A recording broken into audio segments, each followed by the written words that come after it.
It's a work of fiction that was written just for fun. Before we start, let us know in the comments where you are. It's always interesting to see how far these stories can go. It was the summer of 1878, and a regular patrol from Fort Bowie in the southeastern Arizona Territory did not come back. It wasn't unusual for the person to disappear. In that harsh landscape, soldiers often went missing, either because of the heat, not drinking enough water, Apache raids, or just leaving their posts. What made this particular event interesting wasn't what went missing was found 3 weeks later by a supply wagon going through Skeleton Canyon. 7 men made up the patrol, which was led by Lieutenant Virgil Houseman, a career officer with 12 years of experience on the frontier. The military records kept in the National Archives and looked at by historian Dr. Morton Calabrese in 1965 show that Houseman's bosses thought he was steady, methodical, and maybe too cautious. His orders for the patrol were clear. Scout the eastern approaches to Apache Pass, write down any signs of a hostile movement, and report back within 5 days. They had enough standard food, ammunition, and water for the expected amount of time. Corporal Amos Whitlock was leading a supply detail through Skeleton Canyon on the 18th day after they left, but his horse wouldn't move.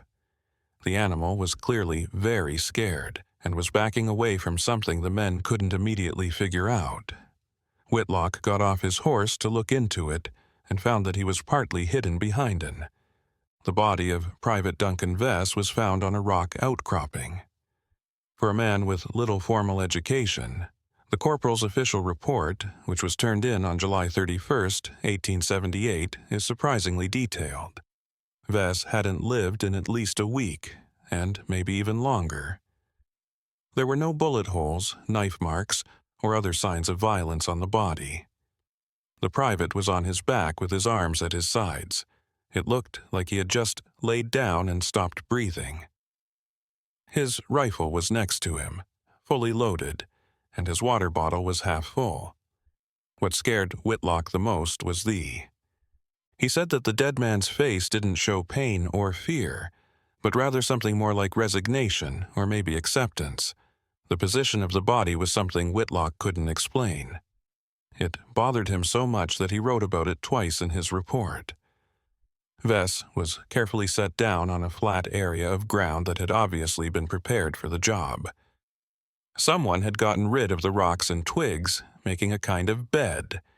Animals had not picked through the body, even though vultures flew around above.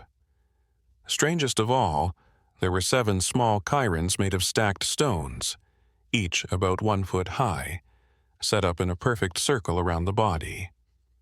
The search for the last 6 men got tougher. Over the next 2 weeks, 3 more bodies were found, and each one was found in a similar way. It was 4 miles northeast of where Vest was found that Private Nehemiah Cross was found in a dry wash. Just like Vest, Cross didn't seem angry. His body had been. Set up with the same great care and surrounded by the same pattern of round stone cairns. Private Jose Orr and Sergeant Miles Caldwell were found together in a shallow cave with a view of the San Simon Valley. It looked like both men went into the cave, put their things away neatly, and then passed out. The stone circles were also here. Captain Houseman and the other 2 patrol members, Privates Silas Merchant and Ephraim Dodd, were never found. This is the official investigation. The investigation, led by Captain Owen Whitfield, and ending in September 1878, found that the patrol had probably been ambushed by Apache warriors. It was thought that the lack of wounds meant that the people had died of thirst or heat after losing their horses and supplies. The stone cairns were thought to be part of Apache burial customs, but several officers pointed out that this wasn't usually how Apaches behaved. What wasn't in the official report because it wasn't thought to be important, or might have been too upsetting to include. Those were the words of several Apache scouts who worked for the fort. These scouts, who were from the White Mountain Band, and had joined forces with the army to fight their cousins in the Curacao tribe, wouldn't go into the areas where the bodies had been found. In unofficial camp records, one scout named Jose only said that the rock circles were not Apache. He told the post surgeon this. He said they were very old, and from before his people came to these mountains. During his work in the mid-1960s, Dr. Calabresi became very interested in what happened with the Houseman Patrol. As an Arizona history professor at the University of Arizona, he had spent years looking at original documents from the time of the Apache Wars. He wasn't interested in the disappearances themselves. Those were a very common and sad occurrence, but in the pattern of discoveries and the details that kept showing up in different accounts. In 1966, Calabrese got permission to talk to Estelle Merchant, who was Private Silas Merchant's elderly granddaughter. When the police arrived, Mrs. Merchant, who was 78 years old and lived in Tucson, had her grandfather's personal belongings in a leather satchel. A small journal that was partly illegible and stained with water was one of these things that had never been turned in as evidence during the original investigation. Mrs. Merchant said that the journal was found in Silas Merchant's things that were stored at the fort after he was declared dead. The things were found by his widow in 1879, but looked at them carefully. The journal was passed down through the family without being read until 1952, when Estelle found it while going through her mother's things. Not much stands out about the first few journal entries, which are written in small, cramped letters with a dull pencil. Merchant writes down boring things about patrol life, like how hot it is, how boring it is to ride through the same scenery, and complaints about the food. On the third day, he notices that Lieutenant Houseman seems upset because he keeps stopping to look at the land through his field. Glasses. That night, the lieutenant tells the patrol to set up camp in a depression between two rocky hills instead of where they usually did, which was on higher ground with better views. Sergeant Caldwell asks Houseman why he made this choice, and he says that he wants to be less noticeable. He doesn't say more. The sounds are first mentioned in the entry for Day 4. Merchant writes that there was a rhythmic scraping sound that woke him up the night before, like someone dragging a stick across a rock.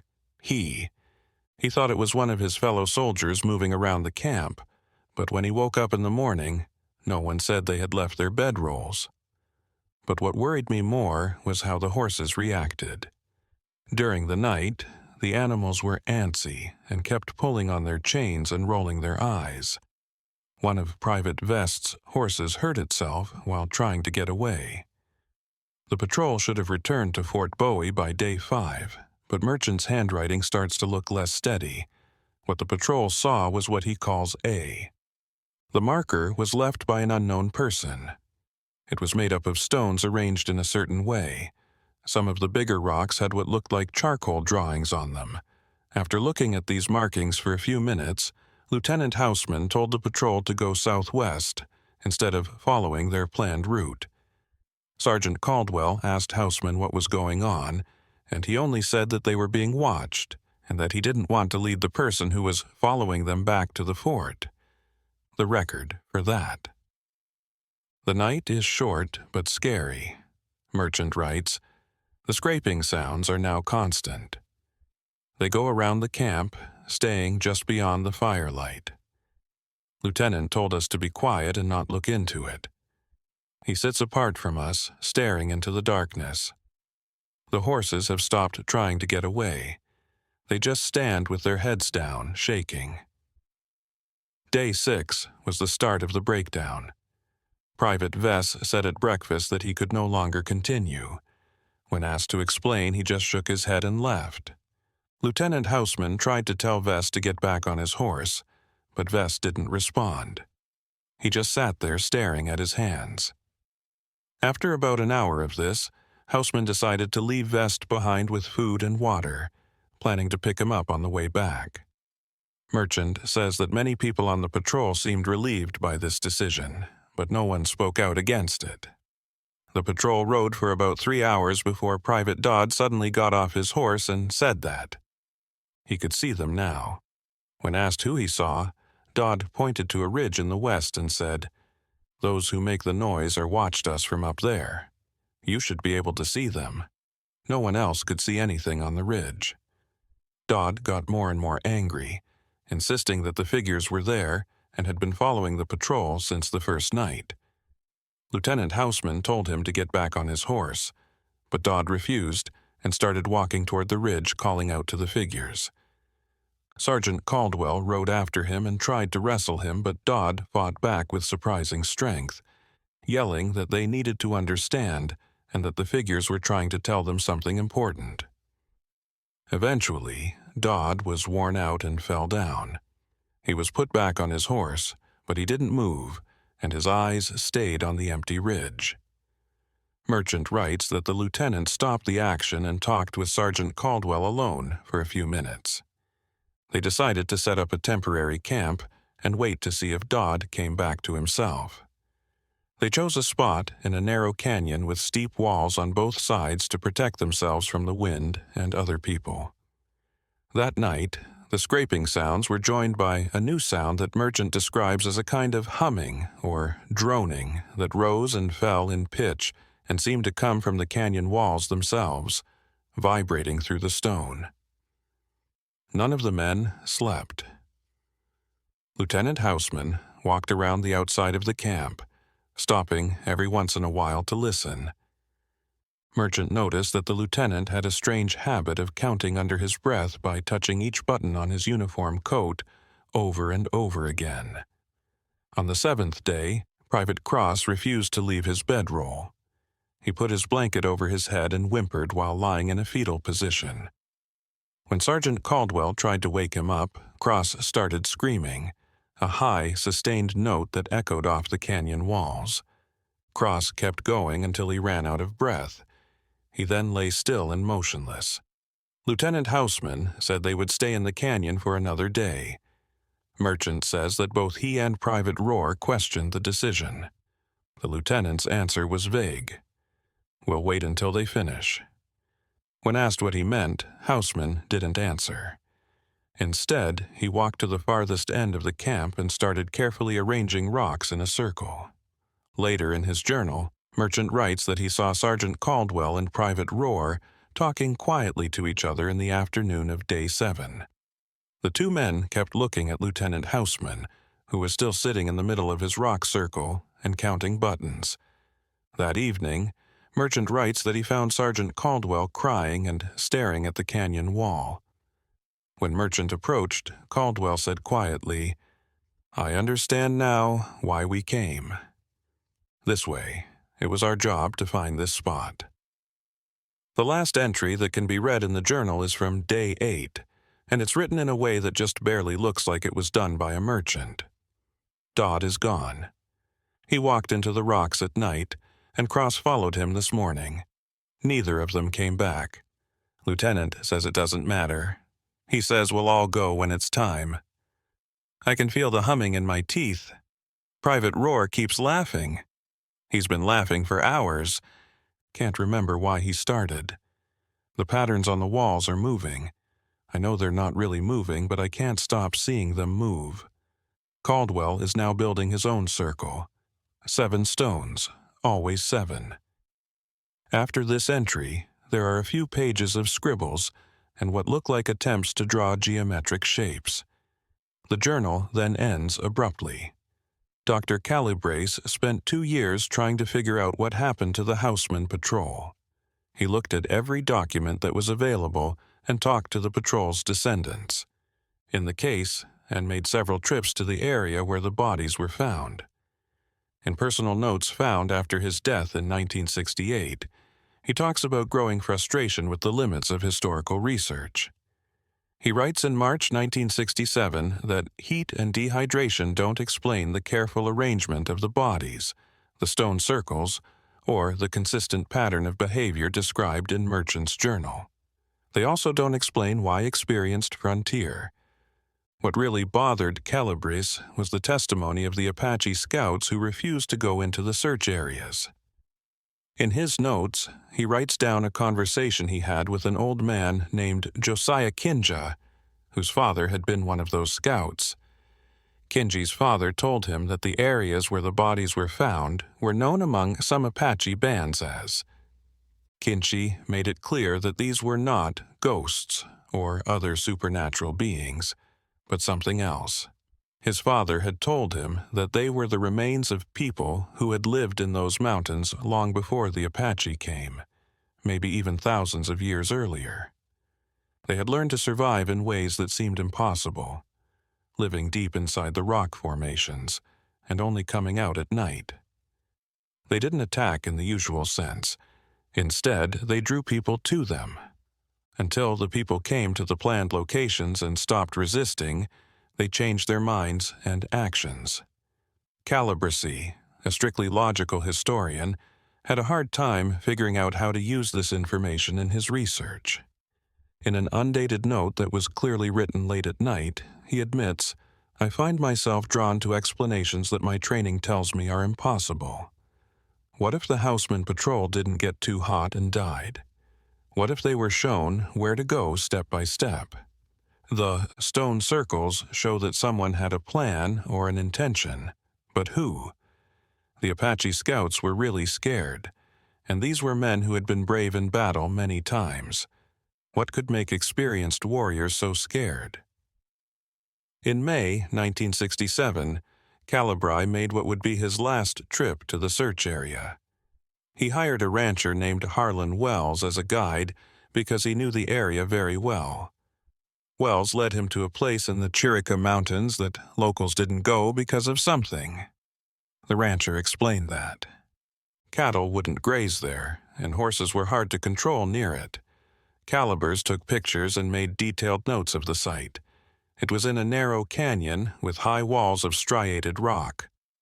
At one end, partially hidden by bushes, there was a small opening just wide enough for a man to enter sideways. Wells wouldn't get closer than 50 yards. Calabrese' description of the site is very detailed.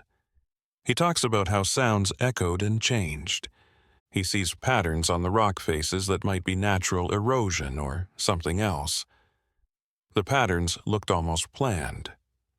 Most importantly, he records the presence of several stone circles, some that looked very old and others that seemed more recent. He collected some of the stones and later had them analyzed by geologists at the University of Arizona. The stones themselves were not unusual, but the report said that the arrangement patterns did not match any known Native American patterns. 3 weeks after this trip, Dr. Calabrese quit his job at the university, saying it was for health reasons. His co-workers noticed that he had become distant and had been sleeping badly, starting at sudden sounds. He spent his last few months living alone in a small apartment in Tucson, working on a manuscript about the Houseman Patrol, but it was never found. Calabrese died in his sleep in November 1968. The official cause was heart failure. He was 53 years old. All 7 men on the Houseman Patrol were officially declared dead in the line of duty when the investigation ended in 1879. The bodies of the 4 soldiers who were found were buried in the military cemetery at Fort Bowie. There were no markers put up for Lieutenant Houseman, Private Merchant, or Private Dodd. Their families got death benefits, and the Army moved on to other things. The incident was barely mentioned in official histories of the Apache Wars, being just one of many similar tragedies. Other, less official accounts suggest that the Houseman Patrol wasn't the only case of this kind.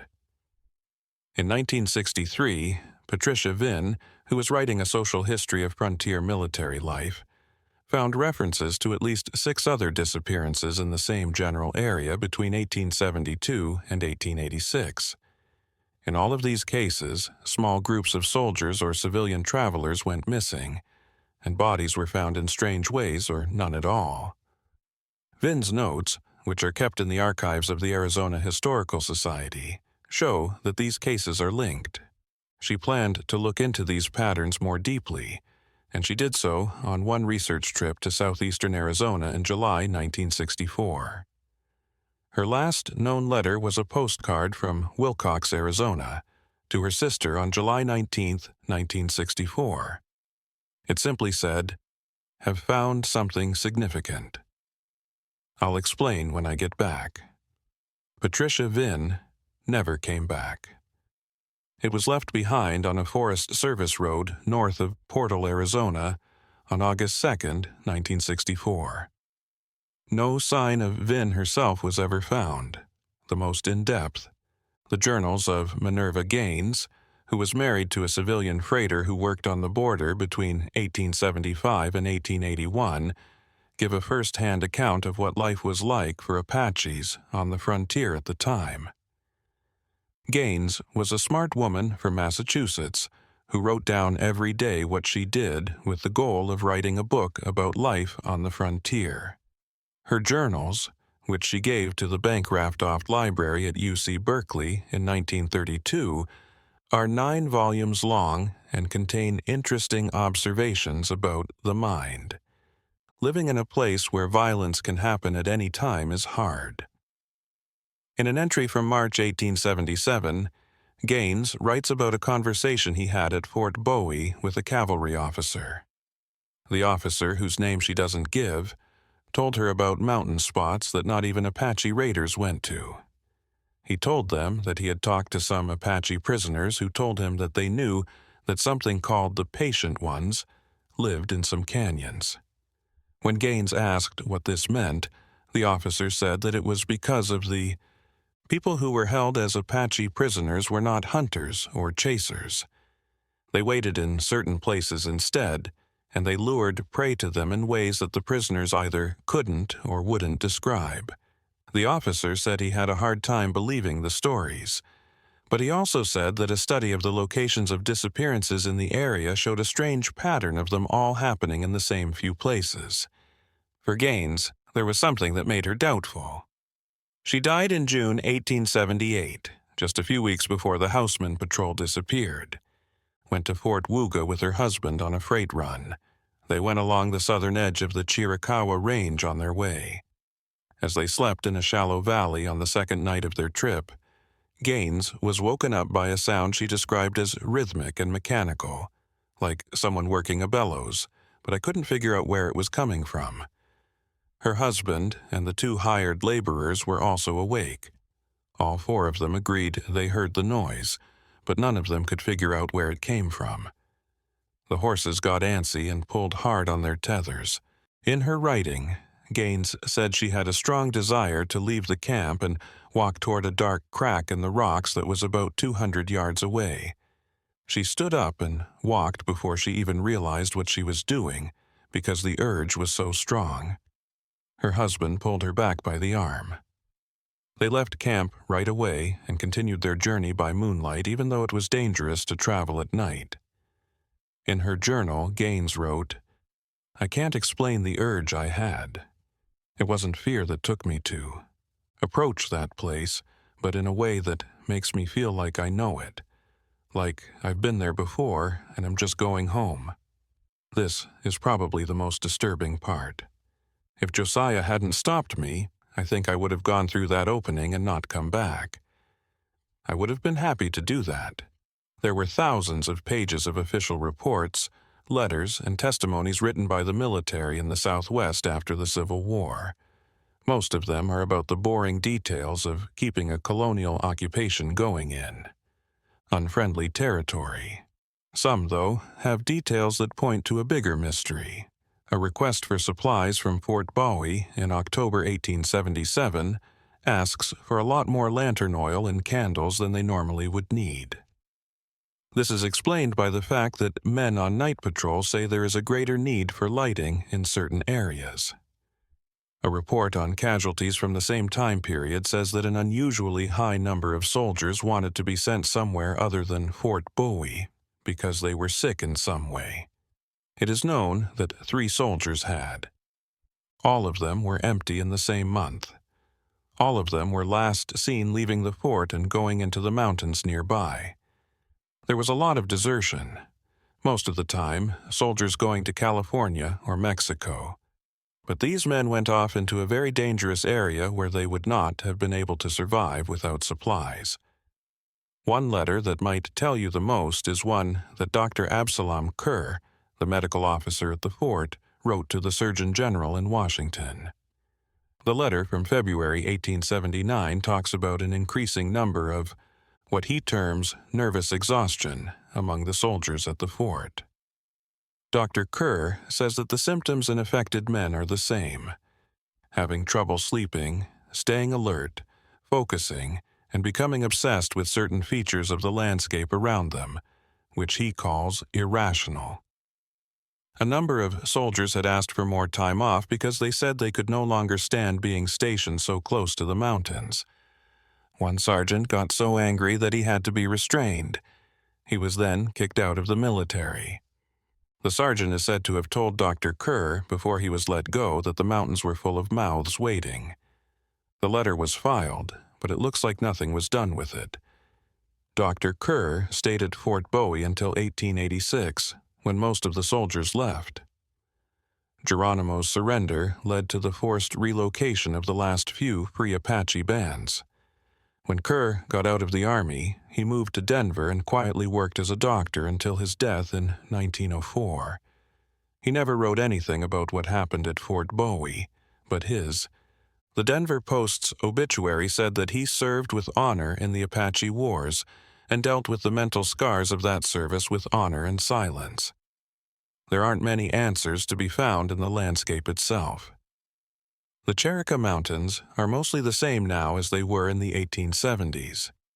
It has deep canyons, ridges that stick out into the air, and rock formations that have been shaped by wind and water in ways that look almost planned. The land is now part of the Coronado National Forest and can be reached by hikers and researchers. However, it is still far away for most people to not be able to see it. Disappear into it often.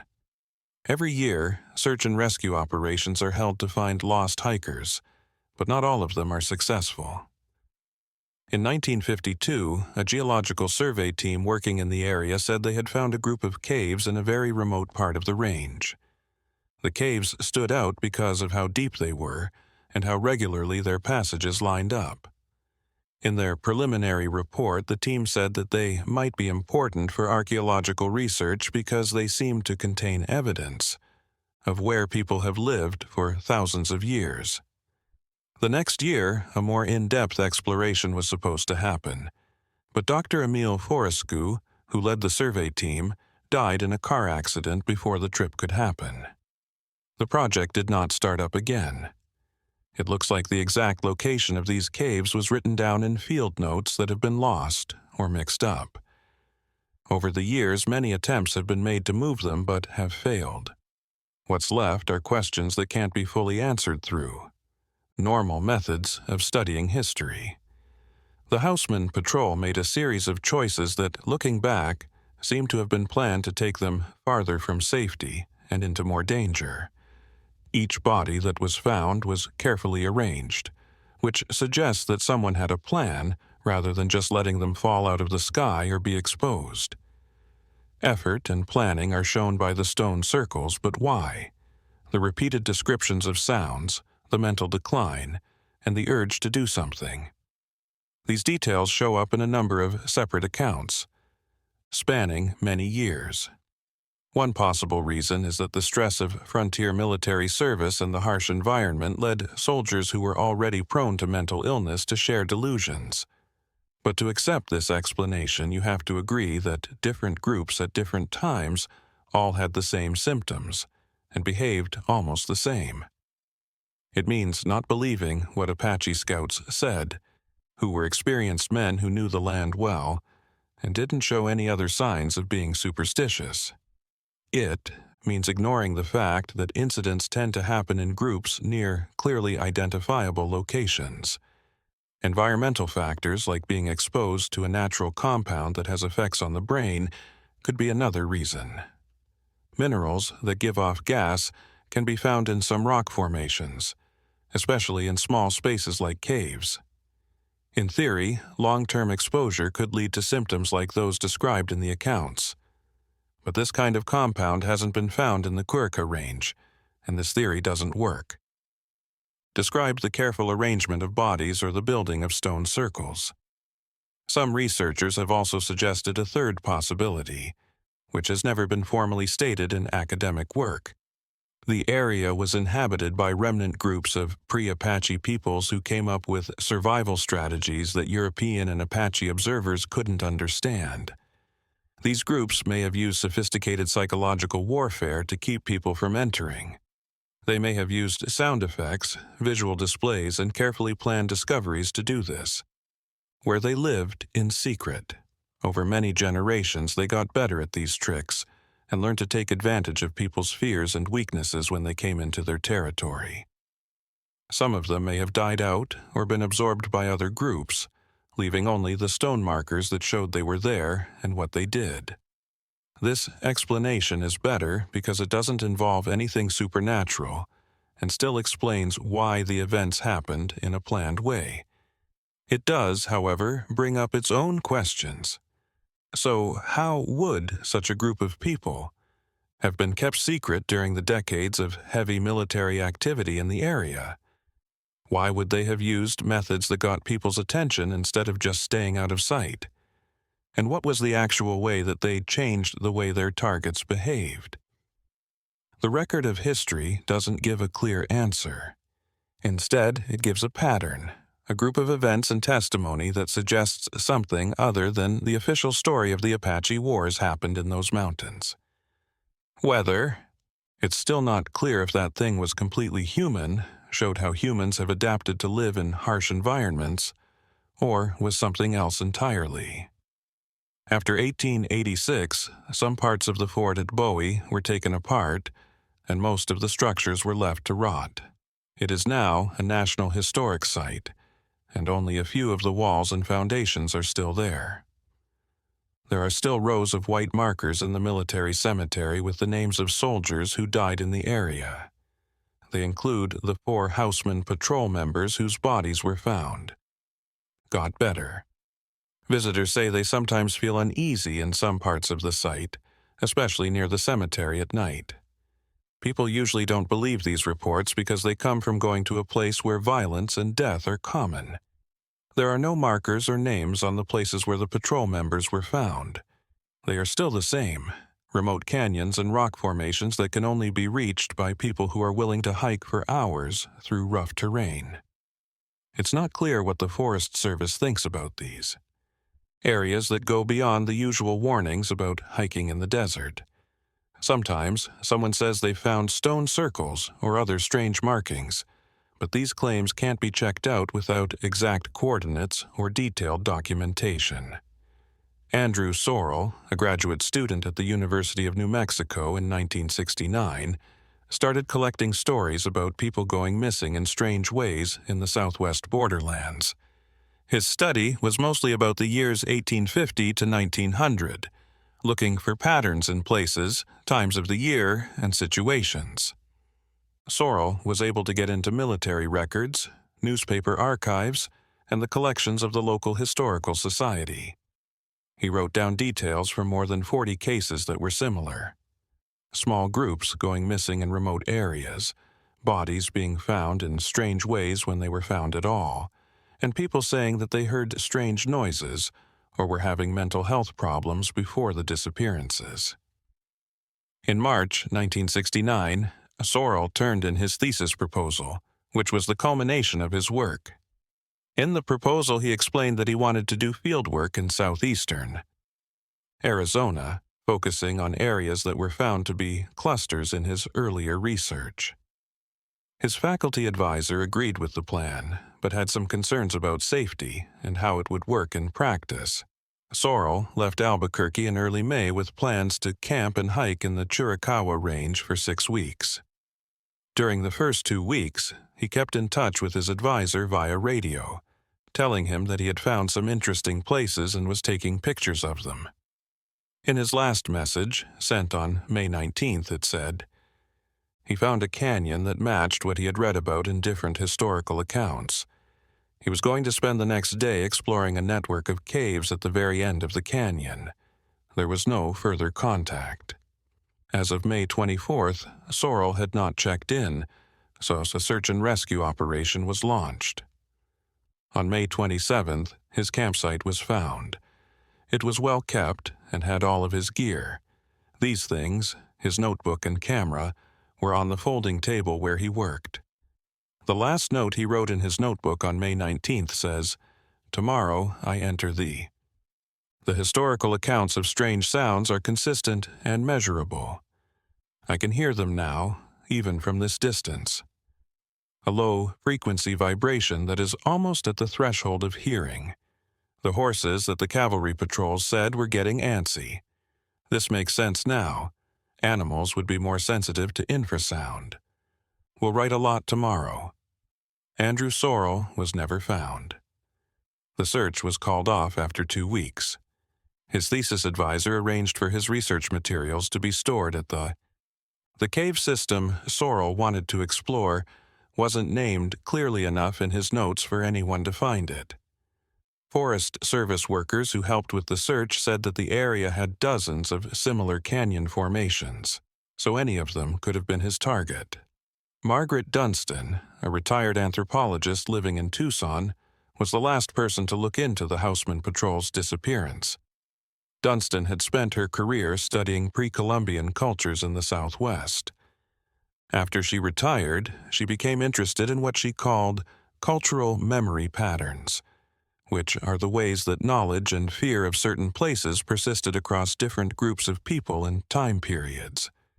She thought that if different groups of people, separated by hundreds of years, had thought the same places in the Chiricahua Range were dangerous or important, there must be a reason for that.